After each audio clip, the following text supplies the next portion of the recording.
ভারাক্রান্ত হৃদয় যারা আমার নেতা ছিলেন সেই সব নেতাদেরকে অন্যায়ভাবে হত্যা করা হয়েছে, জুডিশিয়াল কিলিং করা হয়েছে তাদেরকে।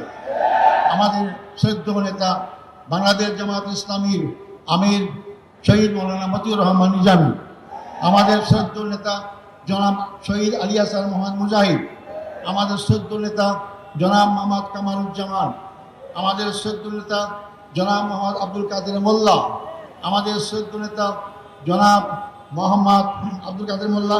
এরপরে সবচেয়ে দুঃখজনক হচ্ছে যে আমাদের সবার শ্রদ্ধার পাত্র, সারা দুনিয়ায় পরিচিত আন্তর্জাতিক খ্যাতিসম্পন্ন আলেমুদ্দিন হযরত মাওলানা দেলাওয়ার হোসেন সাঈদীকে বিনা চিকিৎসায় হত্যাকাণ্ডের ষড়যন্ত্র হত্যা করা হয়েছে। আমি এটাকে সবাইকে স্মরণ করছি।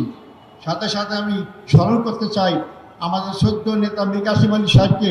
তাকেও সর্বশেষ তার ছেলেকে গুম করা হয়েছে, দেখতে চেয়েছিলেন, তাকেও দেখতে দেওয়া হয় নাই, তাকে ফাঁসির কাছে ঝুলিয়ে তাকে হত্যা করা হয়েছে।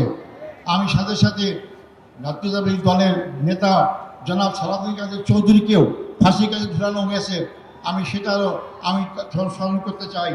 সম্মানিত ভাই বন্ধুগণ, আমরা এর মধ্যেও হারিয়েছি জেলখানায় আমাদের সেই শ্রদ্ধেয় নেতা অধ্যাপক গোলাম আজমকে, আমরা হারিয়েছি আমাদের মৌলানা আবুল কালাম মোহাম্মদ ইউসুফ সাহেবকে, হারিয়েছি আমরা পাঁচবারের নির্বাচিত এমপি মৌলানা আব্দুল সোবহান সাহেবকে আমরা হারিয়েছি।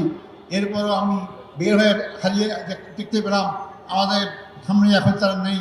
আমাদের আমিরের জামাত, এখনকার আমির জামাতের পূর্বের যে আমির আছেন মকবুল আহমদ সাহেব এবং নাজির আহমদ সাহেব, তথা সবাইকে শ্রদ্ধা করে স্মরণ করছি এবং তার শোক সন্তপ্ত পরিবারের সদস্য সহ সবার কাছে আমি তার সমবেদনা জ্ঞাপন করছি। আল্লাহ তাদের সবাইকে ধৈর্য ধারণ করে তৌফিক দান করুক।